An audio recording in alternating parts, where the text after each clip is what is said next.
This is a segment from The Annex, an academic sociology themed podcast. For more, visit us on the web at theannexpodcast.com. All right, there was a really thought-provoking question raised by Dan Hirschman at the blog Scatterplot. So we all know that the life of an academic requires people to be mobile, right? Like it's incredibly difficult to get a professorship anywhere, let alone near your hometown, close to your family. And so basically, this is a life where you got to go anywhere where you can, and there are people who go anywhere. People go to other countries. And that means a lot of us leave home away from our roots. And Dan asks whether that shapes our collective worldview, if it produces like a collective bias or some type of groupthink. What do you think? How does the demands of geographic mobility that entail in our job, how does that affect our what we see and the worldviews we convey? Any thoughts? Um, I mean, for myself, I can tell you that when I went on the job market in lousy 2008, I basically, I basically told myself there are places I will not go. I will just have to figure out how to use my PhD somewhere and somehow else, right? So there are those of us who only go where we're like we feel like we have a bit of agency in where we go, and that we aren't as committed, I think, to the academy. But I think that the majority of academics will actually go where the job takes them, and I often wonder whether or not that actually messes with our collective sense of agency, right? Our collective sense of control over our own lives and over our own careers and production of knowledge. So it's like a feeling of being dominated, of being trapped, and maybe it filters through. Well, it also creates a situation that when you land, you're so disoriented and discombobulated that, for sociologists, we really don't necessarily know the place where we land. And it takes us a good 5 to 10 years to really get those connections and be able to practice our discipline in a way that makes sense to where we are. So not only are we disempowered in sense of, or might feel disempowered of where we might land, but once we get there, it's a real scramble to try and figure out how do we fit. Are you from Halifax, Howard? No, I bounced around across the country and I came for the job. And it was a new region, a new set of institutions, a new set of policies. And I see this with my colleagues who we hire from other countries. When they come, as Richard would have experienced when he was at UBC, it's coming to get to know a different culture and a different kind of discipline, even in some cases. And it takes a while to get used to that. And yet the clock does not stop. Exactly. The clock doesn't stop and the pressures don't stop. Yeah. And the insecurity you might feel when you don't have the connections of close friends and family just exacerbate it. Or even knowing where to go to pay your electricity bill, right? So the little things. Richard, what's your take? You've done it. You got chased out of America. Well, actually, and one of the reasons why I applied for a Canadian job when it opened up was because it was a year when the market was not particularly good for medical sociologists, and also I guess there's always a little wanderlust bug in me too, and so that was the other inspiration with it. But I think in the case of Canada especially, I mean you've got a country with with fewer universities, fewer options, and so I used to explain to my graduate students, the odds you're going to get a job in Vancouver near your family, or at least in British Columbia, is rather small, and I used to. It's these things that you think I as a mentor that I used to go to bed at night, sort of pondering, kind of, but you think about this sort of more broadly too. Of there's always lots of talk in the gossip mill about which high flying faculty member moved here or is moving here or is recruited from this place, but the general reality is that's not the reality for our field.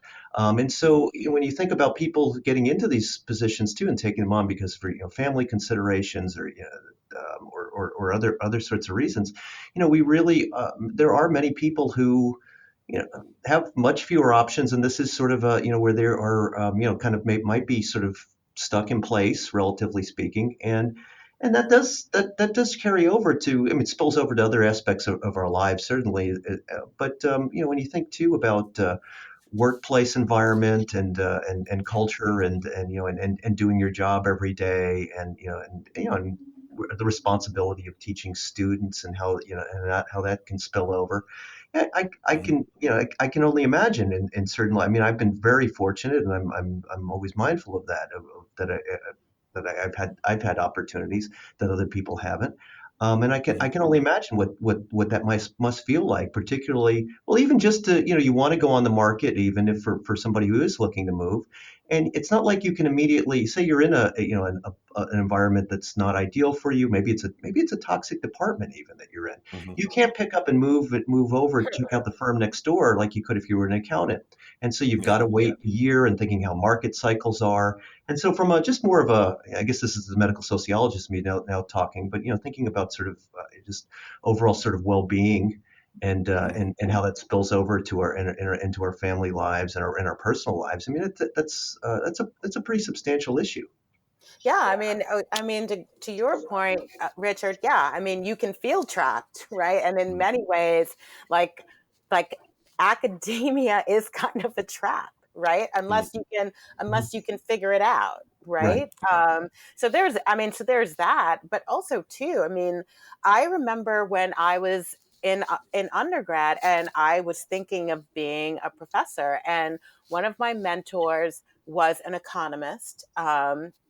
She was a black woman, and I remember her telling me my junior year. She was like, "Look, academia is a really lonely place for black women. So, if you're gonna do it, try and make sure you're married Yeah. before you go into Interesting. it, because otherwise you will probably never get married." And I was like, I don't want to get married to anybody anyway, um, but these are concerns, and I think Mhm. that there are people who, if they end up in certain spaces, um, because of the way academia is arranged, like we don't know if there's going to be a job for your area of Mhm. specialization for however long. We don't know if we're going to get lines. What's the economy going to be like? I Mhm. think for some people, they end up it this becomes their entire life. Mhm. Um, and if that's what you want, that's great. But if it isn't what you want, I think that there are things about academia, um, that need to be changed if we actually want to care about the well-being of our researchers, our faculty, our teachers, our grad students. Yeah, on the topic of whether or not it shapes our worldview, let me propose some ideas. Maybe tell me what you guys think. Do you think that it's prevalent in our discipline for people to have to favor stronger public services, right? We want public child care, elderly care, affordable housing. Do you think that part of the reason why those programs are so popular is because most of us don't have access to kin, which is what I guess people would use to substitute public services? Right, That's my but isn't that a lot of America now though? I mean, I think a lot of Americans now like have learned that sorry, you got to be mobile. You got to go where the job is, and even if that means you only have to move once in your life, mm, um, you many of us no longer live near our families, right? mm, Which used to be the case for sure when we were an agrarian society, but like as time went on, like that's less and less the norm in the United States. And I, yet, I no, go I ahead. still think it's prevalent. I still think the majority live within like 10, 20 miles of where they grew up. But I think what's actually kind of different for academics is we're often trained in bigger cities like Chicago or New York or LA, Mm, Toronto, London, Tokyo, whatever. But the reality is most universities are in towns that we've never heard of.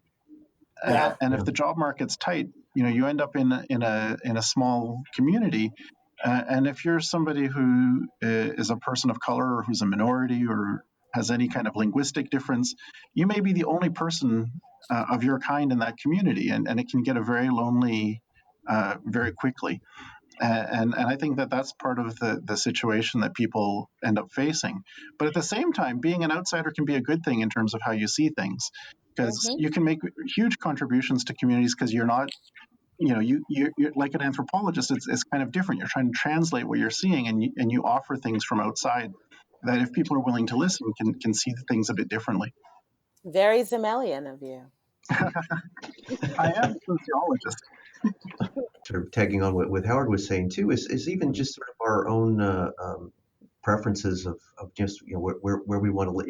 Being trained in a city and having sort of different sorts of tastes, and sort of I guess a cultural capital sort of argument here of and then having to move into a place that doesn't have the types of amenities. And I mean, people really do make different sorts of sacrifices. It's not to say that you don't adapt, or maybe then your life changes, or you have a family, and the having a martini bar is it's no longer important to you.